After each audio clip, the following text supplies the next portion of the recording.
Uhum. Então, eu sou o Ragnar, faço economia, estou no quarto período, sou associado sênior da Liga e sou diretor de eventos.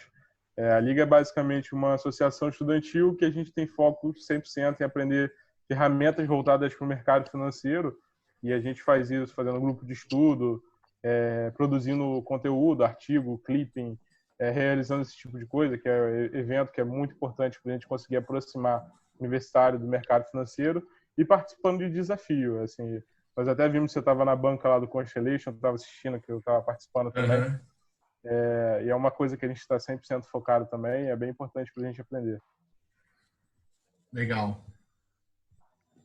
Bom, Joaquim? eu sou o Joaquim, faço economia também, sou do quinto período e sou associado júnior da Liga e estou na diretoria de eventos junto com o Ragnar e com o Lima. Tem quantas pessoas na diretoria da Liga aí?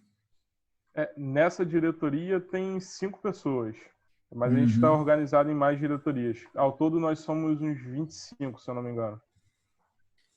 Mas aí é 25 membros, né? Ou 25 25 membros. 25 diretores? Ah, membros, tá. 25 membros. contando com Legal. os diretores, presidente, E vice-presidente. a galera para entrar, já pode entrar já desde o primeiro ano ou tem que ter um... Então, Pode sim. na liga, você pode entrar em qualquer período que você tiver, né? Mas você tem que fazer um processo seletivo para entrar na liga. E antes, no passado, consistia de umas etapas de prova, de entrevista e dinâmica de grupo, que nem entrar num trabalho normal. E para a gente ter uma organização e se manter como se fosse uma instituição mesmo, entendeu? Que é essa conexão que a gente está tentando fazer, o mercado financeiro com os alunos da universidade. Tentar simular o máximo possível. Entendi, bacana. E tem muita gente que trabalha no mercado financeiro aí, ou saiu daí, foi para o mercado? Como é que é É, o ingresso da galera no mercado? Em geral, a rotatividade da liga é muito grande, justamente que o pessoal logo vai estagiar. Assim, fica mais ou Uhum. menos 2, 3 períodos, vai Sim, mas estagiar, aí, mas mas a sai galera dali. costuma ir para o mercado ou... A maior parte sai da liga porque está indo estagiar em algum lugar. Mas continua Ah, tendo contato com a gente, tentando passar alguma coisa, ou então facilitando o contato da gente com algum gestor, um analista. Tem esse contato ainda. legal, bacana. Então a gente pode começar? Pode, claro, vocês que mandam. Então tá bom. Meu nome Então, é João ótimo. Pedro Lima. Eu sou associado da Liga de Mercado Financeiro. Eu estou aqui com Ragnar. Ragnar, o João e o Thiago Salomão. E a gente está... Então, Quer cortou aí, contar? cara? Tá me ouvindo? Não, acho que cortou um pouquinho. Ah, putz. Então, calma aí. Conectar o Deu para cabo. ouvir, só deu umas travadinhas só. Deu umas travadas? Então, deixa eu ver se... Como tá gravado, a gente tem esse benefício de começar novamente. Então, vamos Exatamente. lá. Tá me ouvindo agora? Sim, sim. Então, tá bom. Então, vamos começar. Meu nome é João Pedro Lima, faço parte da Liga de Mercado Financeiro da PUC. Estou aqui com... O Ragnar, também associado sênior da Liga de Mercado Financeiro da PUC, e com o Thiago Selomão, apresentador do Stock Pickers. E o Joaquim. Boa. O Joaquim também tá aí, né? Não esquece o Joaquim. Sim, sim. O Joaquim também é associado da Liga. Então,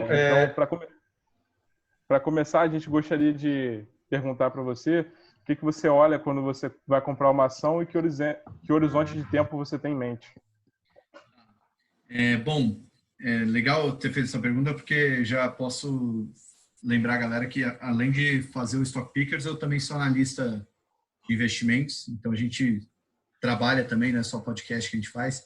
Eu faço análise de ações e eu tenho os dois certificados, o técnico fundamentalista, mas eu pratico mais o fundamentalista. Então, meu foco é longo prazo. Eu sou investidor de longo prazo, não posso investir diretamente, né, mas como investidor também sou longo prazo, e as análises que a gente faz é sempre priorizando o longo prazo. A gente, até por proximidade com o mercado, a gente gosta de aproveitar alguma assimetria, algum acontecimento recente para encarteirar alguma coisa aí com foco no curto prazo, a gente nunca encarteira alguma coisa só pelo curto prazo. Acaba sempre tendo um longo prazo favorável. Vou dar um exemplo. Pegar uma empresa, uma loja Zenner. A gente nem chegou a recomendar a loja Zenner, mas é uma empresa que a gente gosta muito, mas por termos de valuation, ela sempre foi muito cara.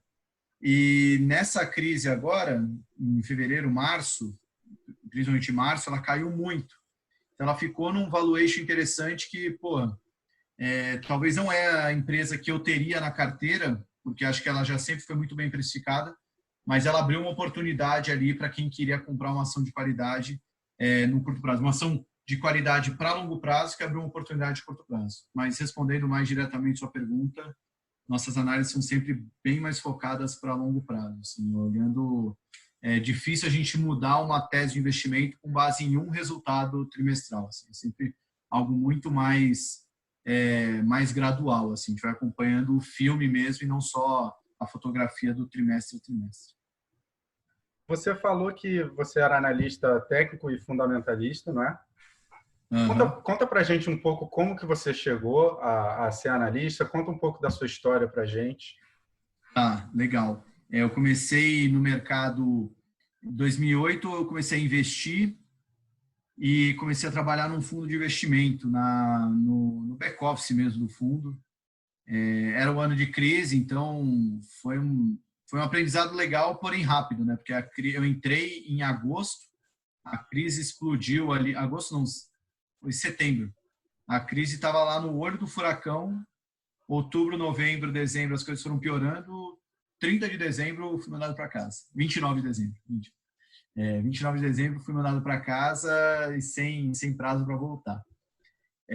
Então, ali foi minha primeira experiência. Depois dali, eu fui para a Infomoney. Eu sempre gostei muito do mercado, sempre gostei muito de ler, escrever. Eu fazia administração de empresas, né? Não fiz jornalismo. E o Infomoney era um canal que eu acessava diariamente. E quando abriu uma vaga lá, nem sabia que era para jornalista, mas fui lá, né? E concorri à vaga de jornalista. Me explicaram lá que o Infomoney sempre teve muito financista que escreve bem, jornalista que gosta de economia, então tinha essa mistura. E acabei entrando no Infomoney e, cara, me encontrei ali, né? Porque eu sempre gostei muito da escrita, de me comunicar e adorava o mercado financeiro. E quando você escreve sobre o mercado financeiro, você é obrigado a não só estudar assuntos complexos, como estudar a ponto de ter que explicar para quem não estudou esse assunto complexo, né? Então, trouxe para mim muita expertise de criar analogias, saber explicar e, quando você gosta do assunto, você vai e se dedica bastante estudando isso, né? Fiquei na Infomoney até 2018, foram 9 anos na Infomoney, quase 10. Eu entrei em março de 2009 e saí em dezembro de 2018. Eu fui de estagiário para chefe da redação. E nesse meio do caminho, a XP comprou a Infomoney em 2011 e eu sempre quis ir para o mercado financeiro. Caminho natural que a galera da Infomoney tinha, assim, fazendo... Vocês são do Rio de Janeiro, então fazer uma analogia com o time do Rio. Aí é quase como o cara que começa a se despontar ali no Olaria, no Bangu, nos times de menor tamanho no Rio. E aí o Flamengo, o Vasco, o Fluminense, o Botafogo não, né? Mas o Flamengo, o Vasco, o Fluminense vão lá e contratam o cara para jogar num time maior, né? Ter um salário maior, um espaço maior. A Infomoney era mais ou menos assim, era um celeiro que tinha uma galera que quem se despontava ali fazendo bons textos, boas análises e tal, e acabar buscando um lugar para não viver de salário de jornalista, que a gente sabe que no mercado financeiro paga bem melhor, né? Não precisa ir muito a fundo nisso. E só que com a chegada da XP, cara, a Infomoney passou por uma transformação brutal, assim. Então, tudo que eu queria fazer fora da XP, a XP foi dando possibilidade de fazer na Infomoney. Então, eu queria virar analista, pude virar dentro da Infomoney. Queria criar uma carteira recomendada, criei dentro da Infomoney. Queria criar um programa de TV para poder falar das minhas recomendações. Fui tudo isso fazendo na Infomoney. E chegou no momento que eu não precisava mais ir para o mercado financeiro. O mercado financeiro veio até a Infomoney. Então, eu virei analista técnico, depois analista fundamentalista, criei a carteira Infomoney Premium, que hoje virou carteira Rico Premium, quando eu vim para Rico. E aí foi de 2018 para 2019. Eu saí da Infomoney e fui para Rico para poder focar 100% em análise, não parar de fazer conteúdo na redação da Infomoney. E estou lá desde então estou há 1 ano e meio aí praticamente como full-time analista de ações da Rico. E aí o processo, você perguntou de como tirar o certificado, não tem segredo, é muito simples. É uma prova, chama Conteúdo Brasileiro, uma prova de 40 perguntas, 40 ou 50 perguntas. Conhecimentos, tem lá a referência bibliográfica, mas é conhecimento mais gerais. Passou nessa primeira prova e você escolhe se você quer tirar o certificado técnico ou fundamentalista. São provas de múltipla escolha, não é uma prova difícil, é uma prova chata, enunciados longos, com aquela múltipla escolha. Então, a alternativa A é quase igual a B, a diferença é que ao invés de E é mas. Então, você tem que ficar lendo com cuidado, tem muita pegadinha, mas é um certificado... A prova ela acaba sendo mais burocrática do que técnica, assim, tática, né? Vamos dizer assim. Que ela você não sai da prova falando, ok, agora virei um super analista. Assim, se você estudar bem, botar a bunda na cadeira ali e estudar, você consegue fazer a prova bem. As referências bibliográficas ajudam bastante, então é um certificado que eu sempre costumo responder que ele não abre muitas portas no mercado. Ele é muito mais, se você já está no mercado, você já trabalha numa área de análise, você precisa ter o CNPI para poder exercer essa função de analista. Agora, estudar e tirar o CNPI por conta própria não vai te tornar não vai ser um grande diferencial. Mostra que você tem uma dedicação um pouquinho maior que os outros, mas não é um game changer como, por exemplo, o CFA, que é um certificado que, porra, aí sim, o cara que tirou o CFA, prova discursiva em inglês, 3 levels de prova, então você precisa de pelo menos 4 anos ali para tirar o CFA. Então, esse realmente exige uma bela bunda na cadeira ali, né? Diferente do CNPI, ele abre portas. Então, o processo de tirar o CNPI foi tranquilo. O técnico é até mais fácil, eu estudei, tem um livro lá que é praticamente a prova, então eu li em uma semana. Na outra semana estudei os outros conteúdos e passei. O fundamentalista é um pouquinho mais chato. Estudei ali quase 1 mês, ali, mas também nada muito doloroso, não. E como que surgiu o Stock Pickers, entendeu? Eu sou muito fã do programa. Eu também. Surgiu... acho que o Stock Pickers... eu saí do jornalismo, mas o jornalismo não saiu de mim, né? Eu fiquei com aquela vontade de conversar com as pessoas, contar histórias. Eu fazia isso, só que não tinha onde escoar, né? Quem segue meus conteúdos na Rico, vê lá no Rico Matinal, que a gente escreve todo dia, é aberto, né? Até dá para ver claramente o dia que eu acordo inspirado e o dia que tá normal, vamos só falar de mercado. Hoje, por exemplo, eu acordei inspirado, a gente fez um texto lá sobre Selic cai e os problemas continuam. Então, eu tenho eu fiz 10 anos da minha vida escrevendo, né? Então, eu preciso expor essas coisas, né? O Stock Pickers nasceu meio assim, cara, porque a Infomoney queria um podcast para falar de bolsa e me chamaram para fazer esse podcast. Eu tenho contato com muita gente do mercado, já tenho essa experiência, tenho esse tesão de falar de bolsa também, né? Eu converso de bolsa como, sei lá, um jogador de futebol fala de jogar bola, como um cozinheiro fala de comida. Então, é um negócio que fico horas falando ali porque eu adoro isso. E aí eu sugeri da gente fazer um formato, como vai ser um podcast, uma coisa mais parecida com rádio, fazer um formato mais programa de rádio mesmo, né? Você pega, aqui em São Paulo a gente tem o Energia 97, que tem a galera que fala de futebol o dia inteiro, que é super legal. Fica um palmeirense, um corintiano, um São Paulino, um santista, tudo falando de futebol, uma anarquia super bacana. Tem o pessoal do Pânico, né, que também gera debate, e tem sempre o cara super inteligente, tem o cara lá mais fanfarrão. e eu queria fazer um formato assim, falando de bolsa, falando de ações. E aí o Stock Pickers nasceu desse jeito, assim, era para ser um papo legal sobre um assunto que para mim é legal, mas nem para todo mundo é. Então a gente quis deixar ele de uma maneira mais divertida, assim, né? E aí nasceu nesse formato. Eu sugeri, vamos fazer um formato mesa redonda. Tem que ter sempre um cara, um pica do mercado. Tem que ter um João Braga, um Florian, um Henrique Breda, um Sabanai, um Luiz Aranha, um Pedro Sherman. Tem que ter um cara ali que, tem pelo menos mais de 10 anos de mercado, algumas centenas de milhões sob gestão. Cara que sabe como funciona o jogo. Tem que ter eu lá para fazer as perguntas, tem que ter o Renatão comigo, que é o cara que não é do mercado e faz aquelas perguntas, às vezes até mais de leigo, mas ao mesmo tempo também aquelas perguntas mais irresponsáveis, vamos dizer assim, né, que tira o cara um pouco da zona de conforto.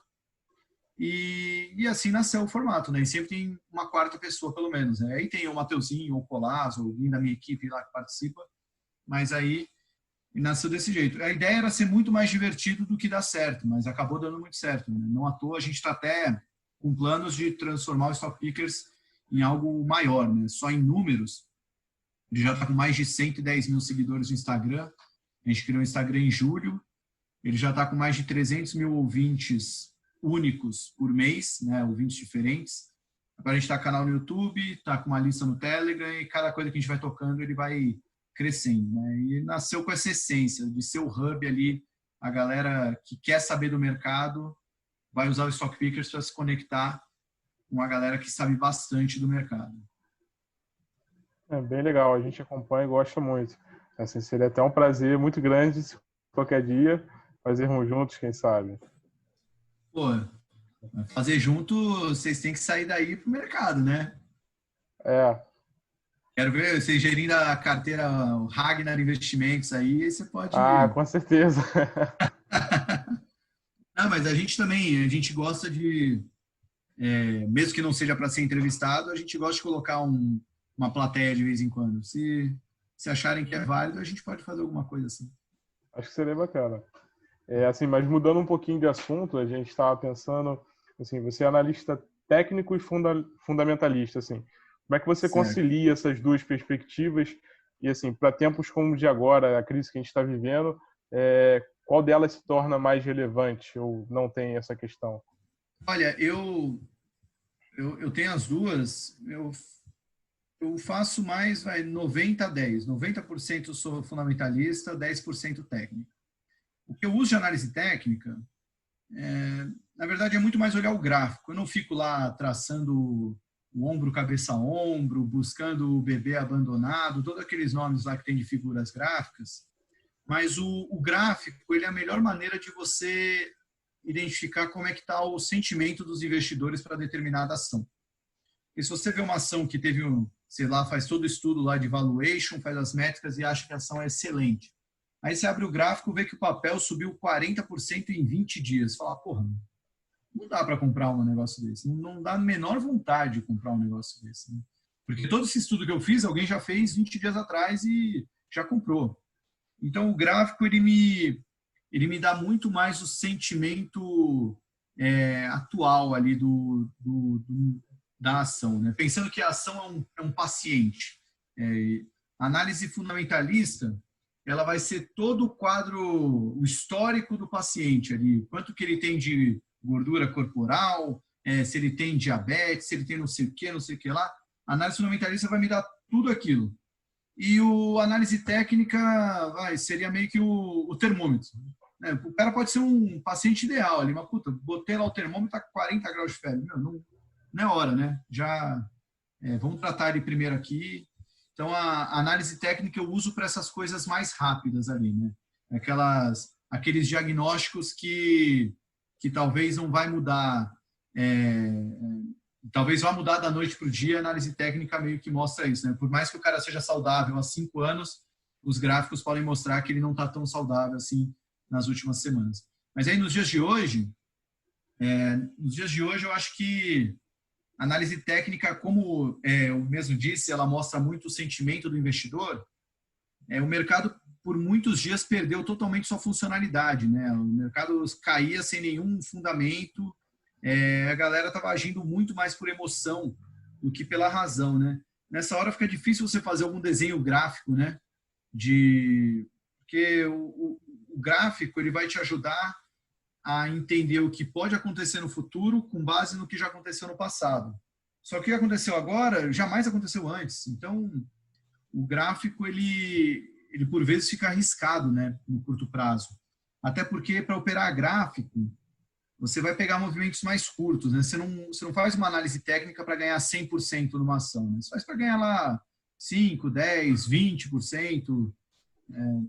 Não é aquele trade, uma Magazine Luiza ali, que você pega 1000% ali, porque rompeu resistência. O alvo é em 1000%. Não existe isso na análise técnica. É algo muito mais curto prazista. Então, você tem que ter objetivos tanto de entrada, tanto de objetivo de ganho, quanto objetivo de quanto você aceita perder, relativamente curto, né? Para querer ganhar 10%, você não pode assumir que quer correr o risco de perder 10%, né? Senão, não vale a pena, né? É mais só jogar uma moeda para cima. Se você quer ganhar 10%, você tem que correr o risco de perder 2%, 3%, 4%. E a gente estava num movimento de mercado que qualquer ação cair ou subir 10%, 20% era normal. Então, porra, se você faz uma operação que você já parte de um movimento que perder 10% é normal, cara, você vai ter que ganhar 30%, 40%, 50% para valer a pena correr esse risco, né? Então, a análise técnica, ela ficou meio complicada. Não que a fundamentalista não tenha ficado também, tá? Mas é que a análise fundamentalista, pelo menos nesse momento, ela foi mais fácil no sentido de, tá, legal, deixa eu ver aqui qual empresa que não vai quebrar no coronavírus. Essa empresa aqui, ela é líder de mercado, ela é um shopping center, está com receita zero nos últimos meses, mas tudo bem. Ela é líder de mercado, ela tem um puta de um caixa, quando a crise passar, ela vai estar mais fortalecida. Os concorrentes, que são menores e com menos caixa, menos acesso ao mercado, vão sofrer mais, então talvez ela pode até se consolidar, comprar outros concorrentes, se fortalecer. Isso vai dar poder para ela praticar preços melhores de valor de aluguel, enfim, ela vai poder ter uma margem melhor. Tudo isso te dá insumo para falar, ok, vou comprar essa empresa. Vou sofrer por 1, 2, 3, 4 meses, mas daqui 2 anos eu tenho certeza que vou ter um resultado melhor do que teria hoje, deixando na renda fixa, por exemplo.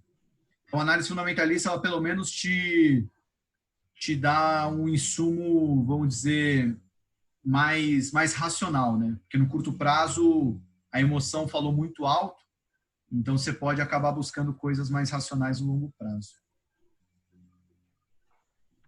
Muito bom. Você mencionou algumas empresas, Magazine Luiza, etc. Se você pudesse ter uma empresa, qual seria? Uma única empresa? Uma única empresa. Cara, não sei responder isso, porque acho que até brinquei outro dia aí com um jornalista que me ligou falar, acho que ele fez uma pergunta parecida. Aí eu falei assim, eu acredito muito que na pessoa da sua vida, né? A mulher da minha vida, o homem da minha vida, sabe? Aí você vai e fica com essa pessoa porque você ama ela, quer ficar com ela para sempre. Agora, com a ação não dá para fazer isso, né? Você pode aí querer casar e ficar o resto da vida com as ações, mas até o Warren Buffett usa essa frase, né? Você não pode se apaixonar por uma empresa, ter sentimentos por ela, porque a empresa não vai te dar esse sentimento de volta. Então, é algo muito perigoso, assim, você querer ficar o resto da vida com uma empresa, porque a empresa não vai querer ficar o resto da vida com você, né? Não tem reciprocidade nesse relacionamento, né? E seja no mercado financeiro, no amor, se um não é prioridade do outro, cara, aí danou-se. Eu acredito muito numa carteira perfeita e não só numa ação perfeita. Então, citou a Magazine Luiza. Cara, se eu acho que a Magazine Luiza é uma ação incrível, eu acho, porque ela está como uma varejista online. Ela está anos-luz à frente dos concorrentes, ela tem uma estrutura de caixa que deixa ela uma baita vantagem em relação aos concorrentes. Ela tem um grupo de diretores, um management que está totalmente alinhado em criar mágica dentro da empresa, né? Fazer algo incrível que ninguém está fazendo, aquela coisa mais intangível, né? Que você pega muito estudando a cultura das empresas, estando perto das empresas. Então, assim, você tem ali trocentos insumos para falar, pô, a empresa da minha vida, vou ficar com ela a vida inteira. Tá, mas pega a Magazine Luiza em 2015, que estava totalmente esculhambada, alavancada até o talo, fez compras extremamente irracionais, porque estava cheio de dinheiro. No momento que o mercado virou contra ela, ninguém mais queria trocar geladeira, eletrodoméstico, então ela é uma empresa totalmente alavancada, totalmente problemática, numa economia totalmente zoada, recessão. Cara, quem que queria a Magazine Luiza, né? Em 2015? Hoje o cenário mudou. Tá muito bom. Mas como é que vai ser 2025, né? Não dá para saber. Então, eu poderia responder hoje que a ação para a vida inteira seria a Magazine Luiza, se você me desse o direito de mudar de opinião amanhã, se eu quisesse. Então, como já disse Carlos Drummond, que seja eterno enquanto dure. Então, hoje, a ação para a vida inteira seria ela, até que eu mude de ideia. Legal, legal. Sim, um assunto que você estava comentando, se eu não me engano, hoje na Rico Matinal, era sobre taxa de juros. Então, hoje se espera até pelo mercado que se tenha mais uma queda. Queria saber um pouco de você, como é que fica a taxa de desconto para fluxo de caixa, caso a taxa de juros diminua agora?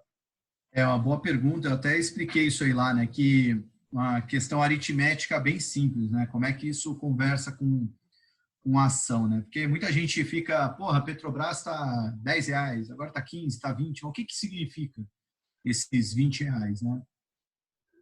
Bom, o preço de uma ação nada mais é do que você pegar tudo que a empresa vai entregar no futuro. Então, você pega os fluxos de caixa, né? Você pega toda a geração de caixa, tira lá investimento, pagamento de salário, despesa e tudo mais, o que sobrou ali de positivo, e você projeta isso para todos os anos dali para frente. Aí você pode fazer um fluxo de caixa para os próximos 5, 10, 20 anos. A partir dali, como você não... A gente não dá nem para saber o que vai ser daqui 5, né? Imagina daqui 10. Mas a partir dali você coloca lá uma perpetuidade, você faz o Gzinho, né, o G, que a gente chama, né, para calcular o valor da empresa na perpetuidade, quanto que ela vai crescer, tudo mais constante. E você pega tudo isso lá para o futuro e traz para valor presente. Para trazer para valor presente, você tem que usar uma taxa de desconto, né, pelo simples fato de que o dinheiro daqui 20 anos vale outra coisa do que o dinheiro hoje, né? Não precisa nem ser um super matemático para isso, né? Pega quem ia no mercado 10 anos atrás, pega R$100, pega uma máquina do tempo e vê o que você comprava no mercado com R$100 e vê o que você compra hoje. Opa, calma que quase desmontou aqui meu estúdio improvisado. Agora sim. Quem sabe faz ao vivo, né? Aí, pronto. Quase caiu minha luminária. Tá, voltando. Quem tinha R$100 5 anos atrás, hoje compraria muito menos coisa, né? O dinheiro perde valor ao longo do tempo. Então, você tem que fazer esse cálculo ali, né? Quando você falar, isso aqui daqui 10 anos vale R$5.000. Tá, mas quanto R$5.000 vale hoje? Tem que pegar, da mesma forma que o dinheiro perde valor daqui para frente, ele ganharia valor daqui para trás, né? Então, vamos descontar isso aí, né? Quanto seria R$5.000 lá na frente para cá? Para isso, a gente usa uma taxa de desconto, que é calculada com base no risco da empresa. Você vê qual que é o risco do capital da empresa. E também tem um fator ali de risco de mercado, né? E, então, toda essa história longa para falar que para você chegar nos R$20 da Petrobras, você pega tudo que ela vai gerar de valor lá na frente e traz descontado, dividindo por uma taxa de desconto. Então, no final das contas, é um numerador, fluxo de caixa, e um denominador, taxa de desconto. Então, em qualquer divisão, quanto menor o denominador, maior vai ser o resultado final da conta, né? 10 dividido por 5 vai dar 2. Se ao invés de 5 for 2, 10 dividido por 2 vai dar 5. Então, o preço de uma ação tende a subir quando a taxa de desconto for menor. Se o juro cair, isso vai afetar a taxa de juros praticada no mercado. Isso, consequentemente, pode afetar a taxa de juros de longo prazo, diminuindo a taxa de desconto, aumentando o preço das ações. Então, uma explicação longa para falar, queda de juros é impacto positivo no preço das ações. Mas eu botei um pode aí na explicação, Porque o que impacta o preço das ações não é a Selic hoje, não é a Selic de 3,75 para 3,5, para 3,25, para 3, para 0. Se o mercado acha que em 2025, vamos ver se eu estou com o broker aberto, não está aqui aberto, senão eu não pegava. 2025, a última vez que eu vi, o mercado achava, você olhava lá pelo contrato de DI, o mercado estava olhando que em 2025 o DI ia ser, acho que 7% ao ano. Isso significa que, para o mercado, a taxa de juros ao ano, até janeiro de 2025, vai ser, na média, 7%. Se a taxa Selic hoje é 3,5% e em 2025 vai ser 7%, para ele chegar na média 7% ao ano de 2025, ela teria que subir para caramba, para pelo menos acima de 7%, ou mais perto possível de 7% no curto prazo. Dito tudo isso, a Selic pode cair hoje, mas não necessariamente vai impactar o preço das ações, porque o juro longo, o que a gente espera de juro lá no longo prazo, está alto. Hoje a gente vê uma discrepância bem grande no qual é a taxa de juros praticada hoje e qual é a taxa de juros do Brasil no futuro. A curva está ascendente. E por que a curva está ascendente? Porque o mercado acha que o Brasil vai ter que subir juros lá na frente. E porque acha que o Brasil vai subir juros lá na frente, porque a gente deve fazer uma grande atrapalhada fiscal nesse meio do caminho. O mercado está com medo que a gente cometa alguma atrapalhada fiscal que pode vir simplesmente por abrir os cofres e a gente gastar tudo que a gente economizou com a Previdência, ou por um lado político, de a gente ter uma grande tensão política e trazer um desarranjo todo na agenda econômica. Enfim, o mercado hoje tem medo do futuro do Brasil e por isso que o Brasil hoje está praticando taxas de juros de longo prazo muito maiores do que a taxa de juros hoje. Então, respondendo diretamente a sua pergunta, juro caindo é bom para a Bolsa, mas não necessariamente vai ser bom para a Bolsa agora. A gente tem problemas no longo prazo, que os políticos jogam para o longo prazo, mas o mercado traz para o curto prazo via valor presente. Bem legal. Trocando um pouquinho de tópico, né? A gente abordando mais agora os Stock Pickers, que você está com a caneca até. Você no Stock Pickers... A caneca e a camisa, desculpa que não dá para ver aí, mas estamos com as camisas da reserva. Baita camisa, diga-se de passagem. Reserva aí do Rio, né? Pessoal bom. Nossa. Sim. No Stock Pickers você acaba encontrando com vários gestores, né? Conversando com vários gestores. Eu queria saber como que você dividiria os gestores no Brasil, em valor, em growth, etc. Como a Bolsa, falando só de Bolsa, né? Pensando em valor, seria só fundos de ações, certo? Sim, correto. Como a nossa Bolsa é muito limitada, não tem muito como dividir isso, né? Eu estou sentindo na pele isso, porque essa semana a gente gravou 2 Stock Pickers, um vai ao ar amanhã, né? Para quem... Hoje a gente está gravando uma quarta-feira, dia 6 de maio. Amanhã vai ao ar um Stock Pickers, dia 7 de maio, sobre investimentos internacionais. E no dia 14, na quinta que vem, vai ao ar sobre como fazer Stock Picking lá fora. São 2 episódios focados em investimentos internacionais. O grande objetivo é mostrar para o brasileiro que o grande risco dele hoje é ele estar 100% aplicado em reais, né? Não adianta você diversificar sua carteira em exportadora, banco, distribuidora de energia, varejista. Se você está totalmente em Brasil, você não está tão bem diversificado. E a gente está dando motivos de sobra, tanto no lado econômico quanto no lado político, na importância de você diversificar sua carteira em outras moedas. E esses Stock Pickers que eu tenho gravado tem sido muito bom para abrir meus olhos e falar, como o nosso lago, chamado Bovespa, é um baita de um olho d'água. É um laguinho, assim, bem pequeno mesmo de empresas, né? Dando em números aí, a gente tem 300 empresas na Bolsa, 350 por aí, mas empresa de verdade ali, que eu brinco que tem vários Walking Deads na Bolsa, né, que são empresas que simplesmente não tiveram negociação ainda esse ano, seja porque estão em recuperação judicial, seja porque estão com algum problema, ou seja por falta de liquidez mesmo. E, sim, empresa que não foi estreada em 2020, né? Veio o coronavírus, ferrou com todo mundo, a empresa não se mexeu na Bolsa, porque porque ninguém nem negociou ela. Tem empresas de baixíssima liquidez. Então, assim, você pega empresas investíveis, a gente chega ali no universo de 100 a 150 empresas. Vamos forçar, 200 empresas. Vamos ser bem forçado aí, botar 200. Nos Estados Unidos, tem um índice chamado S&P 500. Eu acho que é um dos índices mais acompanhados do mundo. O S&P 500, ele contempla as 500 maiores empresas da Bolsa Americana. Não são 500 empresas, são as 500 maiores. Então, assim, só o S&P 500 tem as 500 maiores. Aqui no Brasil, a gente se esforça para achar 150 empresas para investir.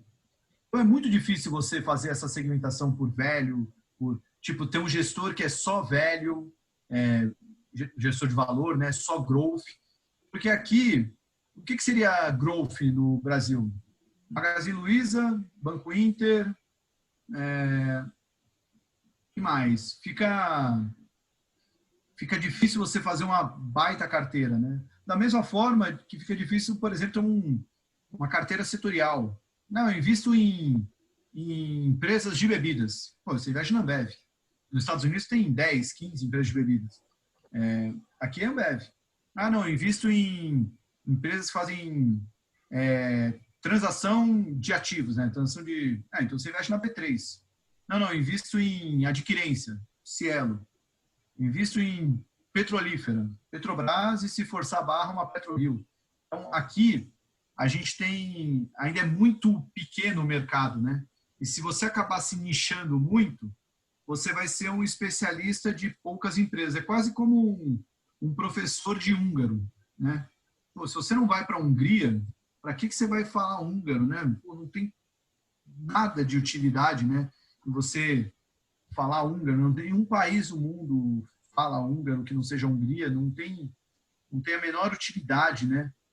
Você querer se colocar como um especialista disso, né? Um cara, para viver disso, ele tem que dar aula de húngaro, aí já faz um leste europeu total ali e vira um especialista de leste europeu. É mais ou menos aqui, né? O cara, você vê, por exemplo, você pega uns grupinhos um pouco maiores, small caps, tem pouquíssimos gestores de small caps. De cabeça, eu conheço o fundo da ZQuest, Small Caps, tem o pessoal da Trígono, e deve ter mais um ou outro fundo aí, Small Caps, mas assim, é muito pouco. E até os que são Small Caps não gostam de ser chamados Small Caps, porque um dia eles podem deixar de ser Small Caps. Se o fundo ficar muito grande, aí também não vai poder ficar investindo só em Small Cap. Então, é difícil você fazer essa segmentação aqui no Brasil, né? Não dá para você focar muito em só ser velho, só ser growth, só ser compounder. Acho que compounder dá até para ser, né? O cara que investe pensando em dividendos, que aqui a gente já tem bastante coisa madura. Mas, de resto, acho que é muito mais melhor você ser uma metamorfose ambulante e ir se adequando ao que o cenário vai te dando, do que querer ser só especialista de uma classe. Tiago, aproveitando o fato de você ter explicitado na resposta da pergunta do Lima que o mercado de capitais brasileiro ainda é pouco desenvolvido, qual a importância que você vê em ativos estrangeiros na composição de uma carteira? Total. Acho que hoje é mais do que importante. Eu digo que é necessário. Não vou falar vital, porque, porra, a gente está passando, de fato, está tendo um problema vital, né? A gente está com um problema de saúde aí, mas pensando que voltando à analogia do médico lá, né? Talvez você descobrir que tem diabetes hoje, você não vai morrer amanhã, mas é um negócio que, se você não tratar, isso vai te trazer problemas no longo prazo, né? Você não ter uma carteira diversificada de uma maneira coerente, isso pode te trazer um problema no longo prazo, que pode ser uma perda muito dolorosa ou até deixar de ter um ganho expressivo. Então, acho que investimento internacional, cara, é muito importante, primeiro por diversificação. Como eu disse, eu não acredito em uma bala de prata, você tem que ter um portfólio diversificado. Vou dar um exemplo pessoal, tá? Não tinha uma carteira muito diversificada, não, minha carteira pessoal. Mas eu usava fundos cambiais como uma exposição exterior. Mas eu nem usava como investimento, eu usava da seguinte forma. Eu gasto, em média, numa viagem internacional, tantos reais. Então, tantos dólares. Então, deixa eu converter esses dólares em reais, multiplicar por 2, botar num fundo cambial, que aí, assim, 2 férias minhas estão garantidas aí para viajar para o exterior. Acontece que essa minha aplicação em fundo cambial subiu 40%. Então, porra, eu perdi pra caramba ali na parte de bolsa e tal, mas essa parcela ali, que era muito mais um seguro ali para quando eu fosse viajar, subiu pra caramba. Como viajar está bem longe de cogitação agora, eu até resgatei metade disso aí para realizei o ganho, né? E botei um pouquinho em ações. Mas acaba sendo uma maneira que te facilita esse raciocínio mais frio. Se eu tivesse 100% alocado em bolsa, cara, é como você ter só um martelo, né? Não importa o problema, né? Se você só tem um martelo, a única coisa que você vai ter é martelar, cara. Você não tem... Agora, se você tem outras ferramentas, você já pensa, não, peraí, eu uso martelo, ou uso serrote, ou uso... Você vai tendo outras ferramentas que te dão a possibilidade de pensar de maneira mais racional e falar, não, beleza, bolsa caiu 40%, mas eu estou vendo que Localiza, Loja Renner e Magazine Luiza não deveriam ter caído isso. Então, vou tirar um pouquinho daqui que eu tenho à disposição em dólar, um pouquinho aqui de renda fixa e vou comprar aqui. E aí você vai fazendo a alocação, vai fazendo esse balanceamento. Então, você ter a diversificação é fundamental para você ter essa possibilidade de fazer esse balanceamento. Da mesma forma que, porra, dólar está 5,50, vai que o Brasil dá certo. É difícil, né, apostar no Brasil, mas vai que dá certo, o dólar vai para 4 daqui 12 meses. Porra, é hora aí de tirar um pouquinho que você tem de ações e colocar em investimentos internacionais, quando o dólar for voltar para uns R$4 por aí. E aí você vai equilibrando a sua carteira.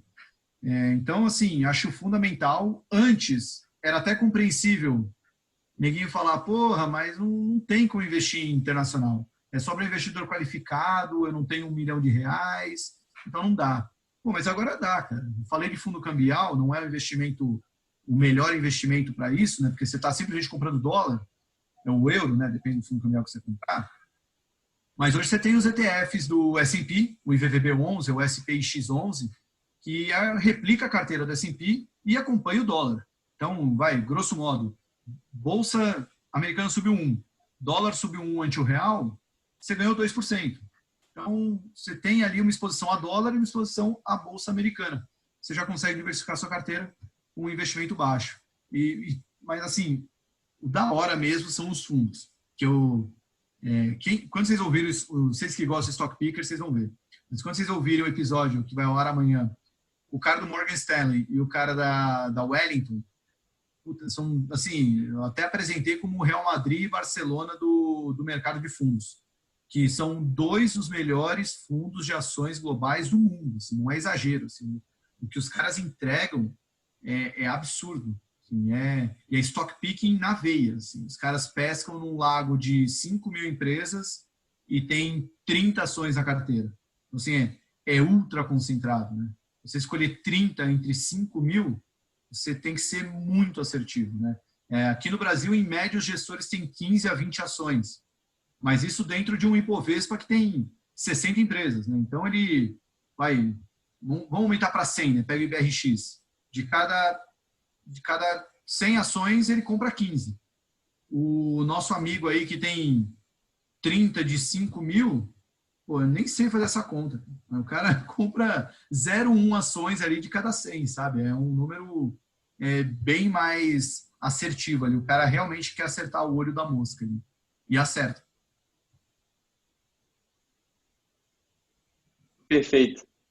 Agora, voltando um pouco para o Stock Pickers, podcast que você é o apresentador, lá você tem a oportunidade de conversar com diversos gestores e analistas, que nem o Lima tinha falado, e eu queria saber qual a influência dessas pessoas nas suas análises e nas suas tomadas de decisões. A influência de conversar com essas pessoas nas minhas análises e tomadas de decisões são bem grandes. Assim. O pessoal até brincava no começo, né? O pessoal acha que eu faço stock pickers para o público ouvir e tal. Não, eu estou fazendo para reforçar minhas teses, né? Uma coisa que a gente gosta de exercitar no stock pickers, e eu já li em muita carta de gestor, muito fora da curva, em muito lugar aí que mostra o que gestores de sucesso fazem, mas pouca gente de verdade faz na prática, que é exercer o debate de ideias. É pegar o fulano, você gosta de Magalu? Converse com esse cara aqui que não gosta de Magalu. E vamos ver por que você gosta de Magalu. Para testar suas convicções. O mundo cada vez mais nos direciona a falar com as pessoas que gostam do que a gente fala. Ah, você é bolsominion? Ah, então aqui, ó, só vai aparecer post do mito, Bolsonaro, o coronavírus não existe, Moro bananão e tal. Ah, não, você é petista? Não, vai aparecer lá só coisa do Haddad, do Lula, do Bolsonaro fascista e tal. O mundo já nos caminha para vivermos em bolha, né? Meio que fuja do debate, converse só com com os mesmos gados que pensam que nem você, né? Todo mundo fica só lá, tipo, é isso aí. Não tem ninguém que fala, opa, peraí, não concordo com isso não.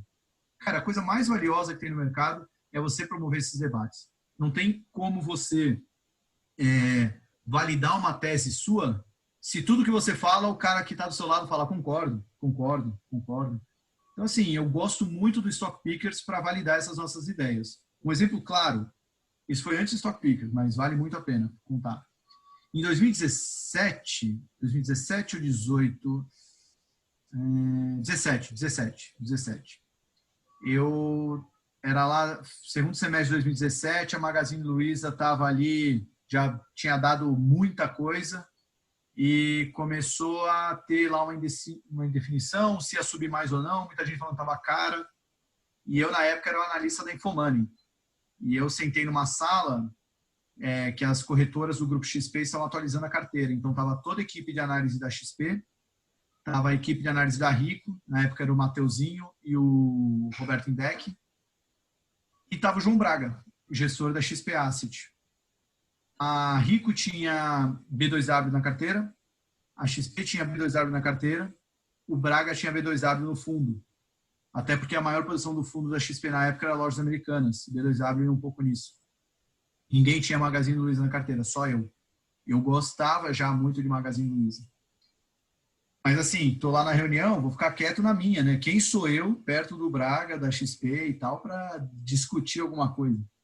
Aí o Braga, quando foi explicar de B2W, no meio da explicação, a gente é muito amigo, amo o Braga, mas no meio da explicação ele parou assim e apontou para mim, assim, falou, porque tem gente aqui que gosta de Magazine Luiza ao invés de B2W, mas eu não. Quem gosta de empresa cara é o pessoal da Infomoney. Eu gosto de oportunidade. Empresa cara eu não compro. Bom, nem preciso falar o que aconteceu, né? Só alguém dá um Google aí e vê o que aconteceu com a Magazine Luiza de 2017 para cá. E até naquele intervalo o B2W teve um resultado bem ruim, então até naquele curto prazo ela foi bem pior. Mas, cara, se fosse um gado, se eu fosse só um paga-pau de gestor, baba-ovo, cara, na hora é tirar a Magazine Luiza da carteira e botar B2W. Porque, pô, você conversa com o Braga, o cara é muito inteligente, super bem capacitado. Mas eu tenho as minhas convicções também, eu tenho as minhas teses lá que eu acredito. E ouvir quem pensa ao contrário ajuda a mostrar se eu estou sendo teimoso ou se, de fato, eu consigo validar as minhas teses. Então, eu acho que o Stock Pickers me dá muito essa liberdade. E eu gosto de exercer isso. E quem não gostar, eu até já deixei claro para alguns gestores, não gosta de ouvir o contrário, não vem. Aqui, a gente já fez isso várias vezes, né? Braga, um episódio que ele contou pra caramba ali de por que ele estava comprando Bradesco. E aí, no meio do episódio, a gente botou o Renoir ali, que estava na plateia, para falar porque ele estava short em bancos. E, do caralho, assim, sabe? Pra gente é muito valioso esse debate, né? Não tem certo e errado no mercado. Não à toa, os preços oscilam todo dia. Porque você está comprando de alguém que acha que já está caro, e você está vendendo para alguém que acha que está barato. Então, esse debate de ideias é fundamental. Então, respondendo sua pergunta, eu levo muito em consideração o que os meus convidados falam, mas eu não levo ao pé da letra o que eles falam. Bem legal, bem legal. E agora trazendo um pouco mais para um caso específico ainda do Stock Pickers, no episódio 29, você trouxe um questionamento de o preço das ações importa? E, se eu não me engano, o Fábio Faria, ele começa a resposta dele falando que a essência dessa pergunta, a verdadeira pergunta, seria o quão ineficiente o mercado é para precificar ativos e o quanto vale a pena se esforçar para corrigir essas assimetrias que o mercado disponibiliza. E aí eu gostaria de saber a sua resposta para essa pergunta e qual a sua opinião sobre como o Fábio ele começa a resposta dele. Eu acho que o episódio teve uma polêmica, né? Porque da maneira como ele colocou, assim, não vou falar que ele está errado, tá? É que, como a gente gosta de uma polêmica, a galera deturpou um pouco o que ele disse.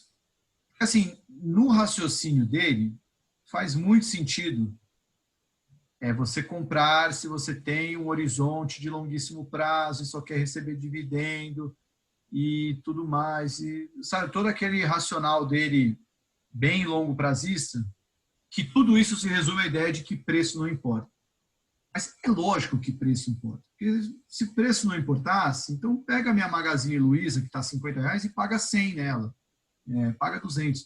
Mas no contexto que ele colocou, a ideia de que preço não importa e tudo mais, ela faz muito mais sentido para esse cara que tem esse horizonte de investimento, que é quase como um colecionador de selos, né? O cara coleciona ações, não coleciona selos. O cara vai comprar de hoje até 2050 Itaúsa, não importa se está 8, 10, 9 ou 20, ele vai comprar. E se caiu, ele não vai entrar comprando, se subiu, ele não vai vender.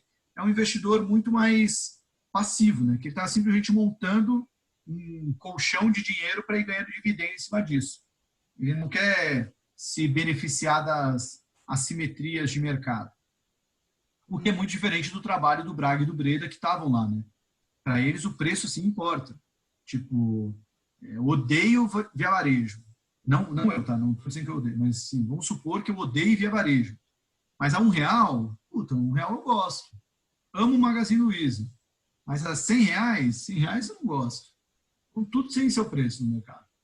Então, o preço sim importa para você fazer boas escolhas, né? Vamos sair do mercado de ações. Vamos pegar aí vocês estudantes da PUC-Rio. Vocês gostam da faculdade? Ah, gosto. Se a mensalidade fosse 10 vezes maior do que é, então vou estudar em outro lugar, vou fazer outra coisa. Vamos sair desse centro, vamos para imóveis, né? Você quer morar em Copacabana? Quem não quer, né? Maravilhoso lá e tal. Não, mas se você vai pagar 10 vezes mais do que o preço que estava sendo praticado um mês atrás, você ainda quer morar? Então, assim, para tudo na vida, o preço importa, né? Acho que a ideia que o Fábio quis passar, ela não se resume em preço não importa. É meio que aquelas frases que, quando descontextualiza, ficam piores do que de fato é, né? O preço sim importa, mas o que ele quis dizer é que para quem tem esse horizonte super de longo prazo, o preço não deveria importar. Tinha alguma outra parte na pergunta? Eu respondi tudo. Não, você respondeu tudo, foi perfeito. Obrigado. Tá. Tiago, agora mudando mais para uma parte de carreira, o que seria um conselho que você daria para alguém querendo entrar no mercado? Qual seria uma dica que você poderia dar? Cara, eu sou a pior pessoa para responder isso. Talvez eu seja sincero demais, mas também acho que que a minha história não é replicável, né? Eu sei que cada um tem sua história, né? Mas a minha, cara, até 2 anos atrás era jornalista, né? Não tem muito o que dizer, né? Eu acho que, se parar para pensar, eu entrei como analista mesmo, velho no mercado, né? Eu sou de 87, eu virei analista ali em 2016. Eu já tinha meus 28, 29 anos. Hoje eu estou com 32. Não entrei novo, mas é que eu criei uma janela ali para pular para dentro do mercado, né? Então, eu acho que, mas respondendo ali, vendo o que meus pares fizeram, já fazem, acho que o conselho bonitinho que eu posso dar é, desde o começo, já tentar buscar um estágio que te coloque dentro desse mundo chamado mercado financeiro. Seja numa corretora, numa asset, num banco de investimento, em alguma coisa que já te direcione para isso. Não tem como, pô, quero trabalhar no mercado financeiro. Mas onde você trabalha? Trabalho no marketing da Stone. Vai ser difícil, né? A Bettina fez isso, tá? Eu citei isso porque a Bettina trabalhava na Stone na Cielo, não sei, mas era na área de marketing, Bettina Rocha, e virou analista. Mas não é o normal, né? O normal, a molecada entra lá estagiário, ou faz alguma especialização e acaba entrando lá, mas começa já cedo para ir buscando esse aperfeiçoamento. E, assim, o que ajuda a entrar no mercado, né? Bom, hoje, né, para quem está entrando, acho que é fundamental dominar outra língua, fundamental. Outra língua dominar o inglês. Tem gente, não, já estou estudando espanhol e italiano, meu. Se você falar inglês da mesma forma que falar português, você já vai abrir muita porta isso aí para você. Então, se você já não é tão bom no inglês, já sugiro praticar bastante. E buscar alguma especialização que no mercado se aprende muita coisa. Então, assim, não acho que para um cara que quer entrar por baixo no mercado, não, já fiz um curso de valuation da escola St. Paul e não sei o quê. Não, cara, acho que isso aí você vai aprender. Isso aí vai chegar a sua hora. Acho que é mais importante até você buscar alguma especialização em sei lá, Python, programação, alguma coisa mais técnica, que, sendo mais direto na resposta, alguma coisa que talvez seu chefe não saiba. Valuation, seu chefe vai saber. Então, ele vai ensinar do jeito que ele aprendeu, vai mostrar do jeito que ele gosta. Agora, programação, Python, alguma coisa desse jeito, talvez o seu chefe não saiba e você vai agregar alguma coisa para ele. E aí você não chega com vício também. Então, acho que esse seria o conselho. Pô, você quer trabalhar no mercado? Não tem jeito. A gente trabalha aí 12, 14 horas por dia. E agora, então, em quarentena, é até mais, né? Porque a gente meio que não desliga. Fim de semana meio que não existe. A gente passa vendo live e tal. Ou fazendo live. Então, você tem que gostar muito, cara. Então, a parte bonitinha que eu diria busca essas especializações e vai nos caminhos. Asset, aí no Rio, o que mais tem é asset, né? Tem asset pra caramba, né? Então, bater na porta, ser chato, sabe? São vários nichos, assim, né? Não é um programa de estágio que você entra junto numa multinacional com outros 200 novos estagiários, né? A asset vai... Abrimos vaga, 2, 3, sabe? Tipo, não tem... É bem mais nichado mesmo. Então, tem que mostrar que você quer, né? E isso joga a favor. E a parte que eu complementaria cara, querer trabalhar no mercado porque dá dinheiro, porque é legal, todo mundo quer. Acho que todo mundo quer, né? É mais legal trabalhar no mercado que, sei lá, vender coco, do que dirigir um táxi, do que... Pô, todo mundo quer. A parte bonita todo mundo quer, né?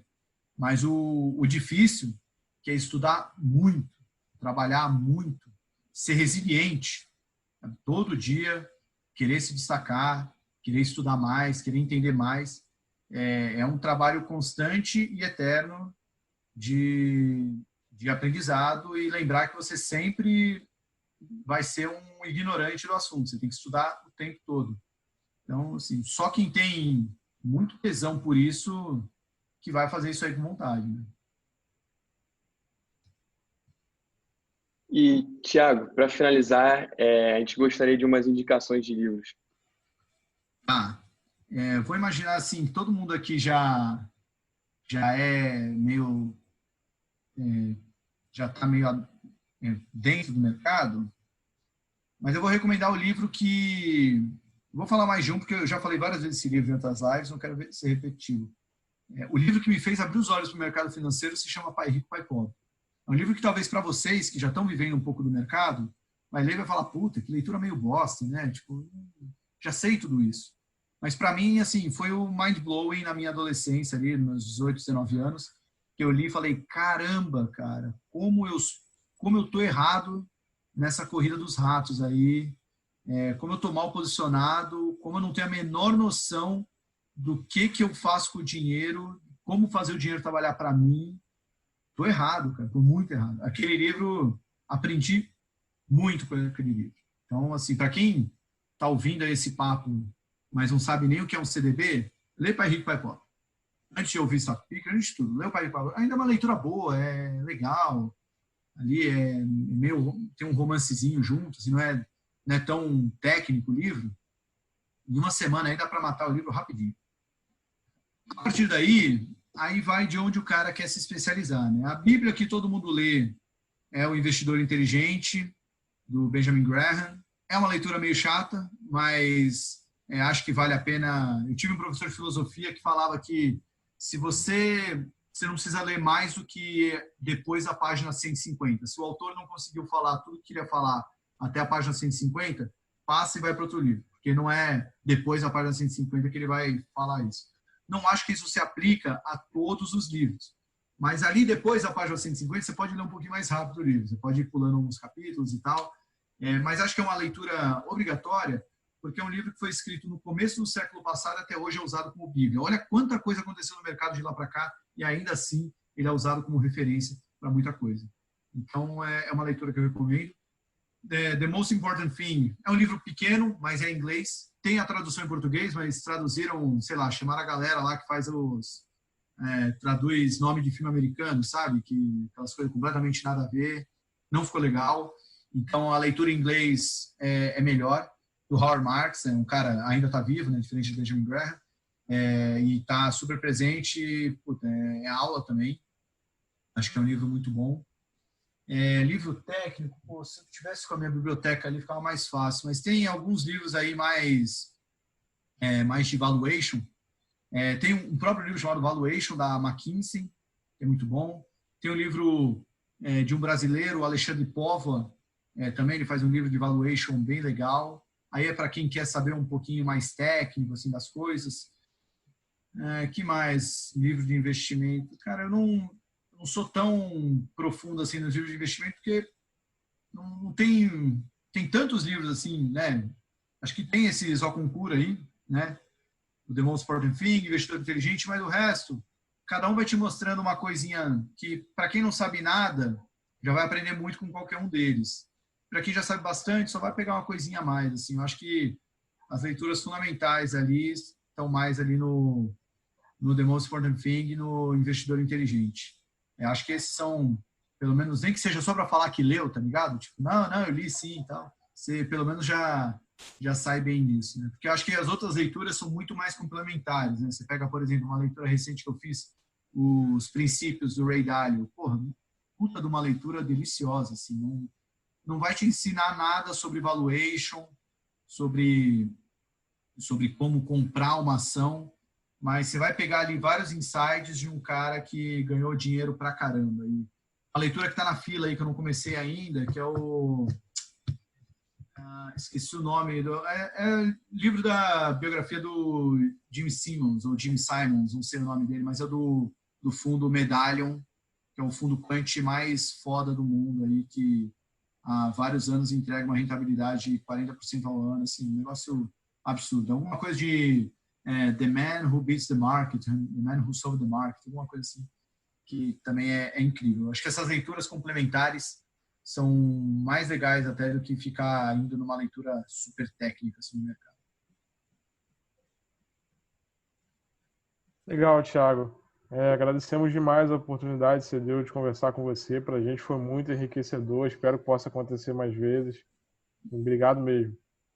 Bacana, eu que agradeço o convite aí, parabéns aí pelo sucesso, pelo trabalho, e acho que sucesso, principalmente, eu quero ver se vocês vierem no Stock Pickers, né? Aí é sinal que rendeu frutos aí essa iniciativa, mas parabéns, é muito legal ver várias universidades se movimentando para trazer esse assunto e vindo de baixo, né? Vindo dos próprios alunos, né? Não é algo que a universidade que instaurou, vocês mesmos buscando isso, criando esses núcleos, facilita muito o nosso trabalho de trazer educação financeira para o brasileiro.